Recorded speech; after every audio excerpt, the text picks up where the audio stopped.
जाओगे।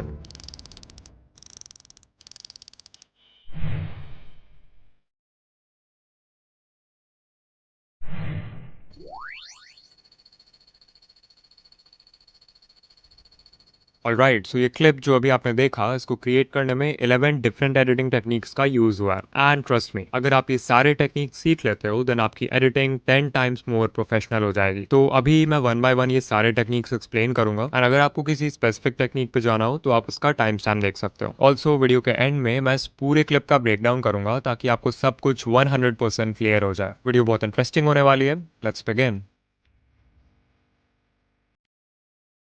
इस पूरे वीडियो के लिए हम यूज़ करने वाले हैं लाइट मोशन, जो कि मोबाइल यूज़र्स के लिए एक बहुत ही पावरफुल वीडियो एडिटिंग टूल है। एंड अगर कोई इसे अच्छे से यूज़ करना सीख लेता है तो वो लिटरली पीसी लेवल एडिटिंग भी मोबाइल पे कर लेगा। अब क्योंकि इस वीडियो में हम 11 डिफरेंट टेक्निक सीखने वाले हैं, तो इट्स इंपॉर्टेंट कि आपको लाइट मोशन के बेसिक्स बिल्कुल क्लियर हो, की फ्रेम्स का भी नॉलेज हो, एंड ऑल्सो 3D कोऑर्डिनेट्स के बारे में पता हो। तो एक बार जल्दी से ये सब कुछ कवर कर लेते हैं।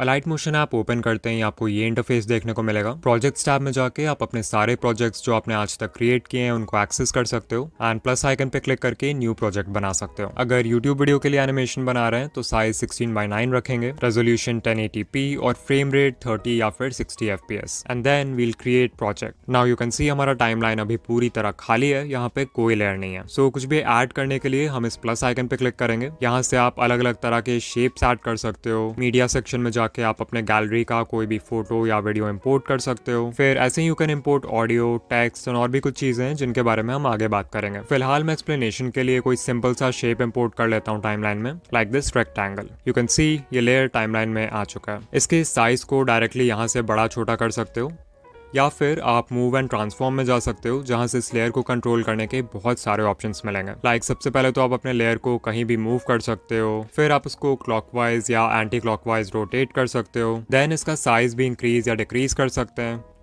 तो ये कुछ बेसिक फीचर्स हैं जिनके लिए आप मूव एंड ट्रांसफॉर्म का यूज़ करोगे। नाउ अगर आप कोई भी basic video editing app use करते हो, लाइक InShot, KineMaster, CapCut, तो उनमें आपको सिर्फ एक्स एक्सिस और वाई एक्सिस ही मिलता है, जिससे आप सिर्फ 2D एडिटिंग कर पाते हो। बट अलाइट मोशन में आपको एक्स एक्सिस, वाई एक्सिस और जेड एक्सिस, ये तीनों कोऑर्डिनेट्स मिलते हैं, जिससे आप 3D एडिटिंग कर पाओगे। लाइक अभी मेरे पास ये स्क्वायर है, तो अगर मैं इसे सिर्फ लेफ्ट एंड राइट मूव करूँ तो यू कैन सी दैट सिर्फ एक्स एक्सिस की वैल्यू चेंज हो रही है, बिकॉज एक्स एक्सिस से हम हॉरिजॉन्टल मूवमेंट को कंट्रोल करते हैं। सिमिलरली अगर मैं लेयर को सिर्फ अप एंड डाउन मूव करूं तो यू विल सी दैट सिर्फ वाई एक्सिस की वैल्यू चेंज होगी, बिकॉज वाई एक्सिस से वर्टिकल मूवमेंट कंट्रोल होता है। एंड फाइनली अगर मुझे हॉरिजॉन्टल एंड वर्टिकल मूवमेंट के अलावा लेयर के डेप्थ को भी कंट्रोल करना है तो मैं यूज करूंगा जेड एक्सिस का, जिससे हम लेयर को आगे या पीछे मूव कर सकते हैं, लाइक दिस। यहाँ पे बिगिनर्स थोड़ा कंफ्यूज हो जाते हैं, तो रिमेंबर कि हम लेयर का साइज नहीं चेंज कर रहे हैं, सिर्फ उसको आगे पीछे कर रहे हैं। अगर साइज चेंज करना है तो वो आप यहाँ से करोगे, ठीक है। इसके अलावा आपको की फ्रेम्स के बारे में भी अच्छे से पता होना चाहिए, बिकॉज उसके बिना आप किसी भी चीज को एनिमेट नहीं कर सकते।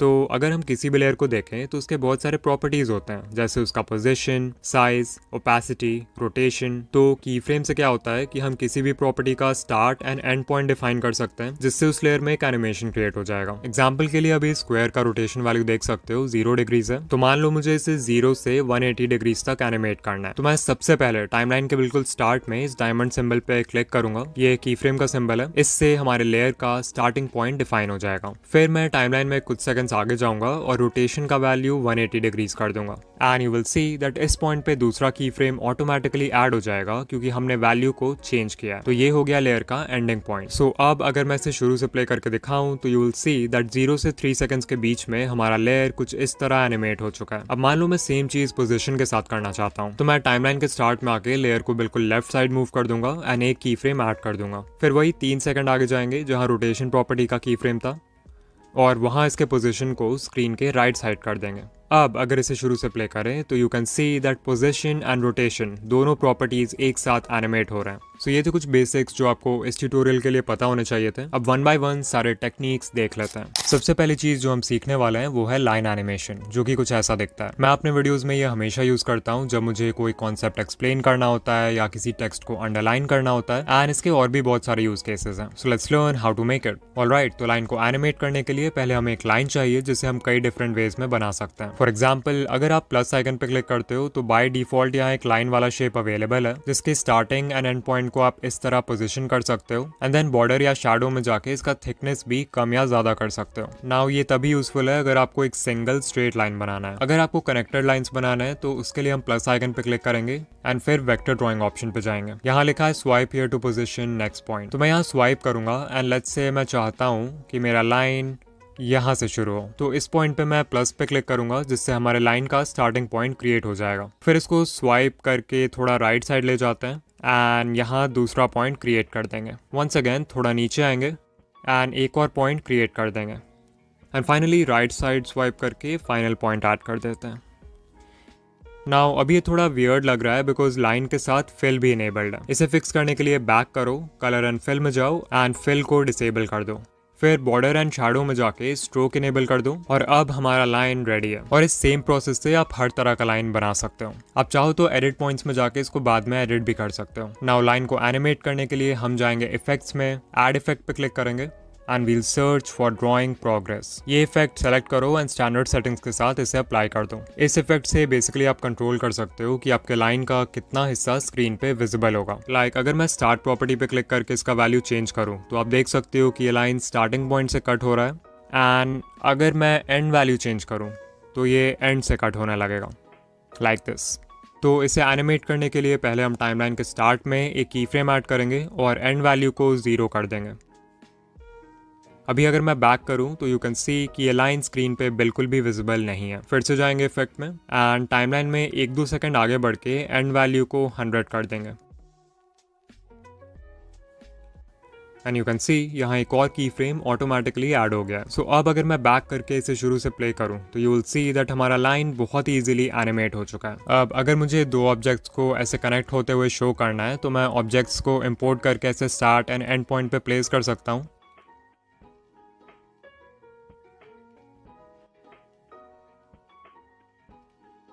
एंड एक बहुत ही प्यारा सा एनिमेशन रेडी हो जाएगा।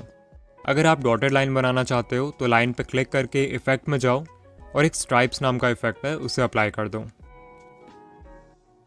इसको एक्सपैंड करोगे तो आपको काउंट प्रॉपर्टी मिलेगा जिससे आप कंट्रोल कर सकते हो कि आपका लाइन कितना डॉटेड होगा। So I will keep it around 40। फिर नीचे जाके इसका कलर ब्लैक कर देंगे क्योंकि प्रोजेक्ट का बैकग्राउंड कलर भी ब्लैक है। सब कुछ बैक करोगे तो यू विल सी दैट आपका डॉटेड लाइन भी क्रिएट हो चुका है। हम चाहें तो इसमें एक्स्ट्रा मूवमेंट भी ऐड कर सकते हैं। अगर मैं इफेक्ट्स में जाके स्ट्राइप्स इफेक्ट को एक्सपैंड करूं तो एक प्रॉपर्टी मिलेगा जिसका नाम है फेज। इसके हेल्प से आप बेसिकली डॉटेड लाइन के डॉट्स को इस तरह मूव कर सकते हो।